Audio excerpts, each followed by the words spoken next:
Tactical tip number 3 is an overview of task 071-331-0815, practice noise, light, and litter discipline, and that is from the SMCT Level 1, June 2009 edition.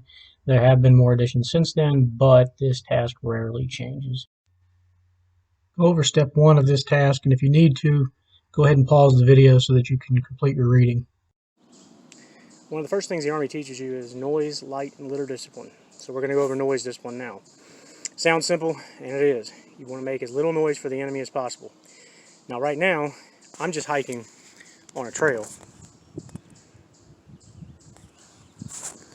I don't have to worry about that so much. In fact, I want to make a little noise so that the bears hear me and they run off. But and I don't scare any hikers that might be ahead of me. I don't like to walk up on somebody and just completely scare them because I'm armed and they might be armed. But in a tactical situation, which is what we're talking about, you want to make as little noise as possible. So you want to make sure your gear is tied down. You want to make sure that canteen is not half empty, sloshing around. I made a video about that before. It's so simple but so important because you want to make sure that you are basically being like the animals. If you think about it in terms of hunting, if you're stalking a deer, you're deliberately moving slowly, trying not to make noise. Now obviously you have to cover ground too if you're moving, but you want to make sure that you make as little noise as possible. Trails are like a double-edged sword, okay? Yes, the enemy knows where they are, they can use them too, but you're cutting down on a lot of noise walking on a trail because, let's see, you can tell there's not as many leaves, especially not broken branches, etc., that you're going to be crunching and making all kinds of noise moving through if you were going up through this. So, like I said, double-edged sword, you cut down on the noise, but you're more exposed on a trail. Review step 2 of the task. So with light discipline, you can see right now that I'm pretty much invisible, which is the way you want it when you've got people possibly out there looking for you. Light travels a long way in the dark.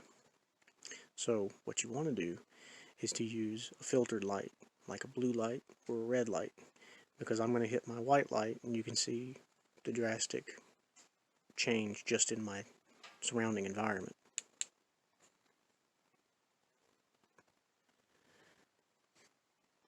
Alright,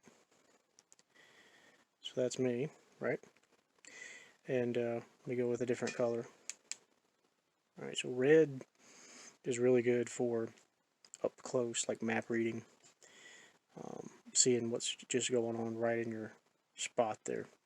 A little bit brighter, but also pretty good as far as from a distance it can't be seen very well, is blue, or in this case green.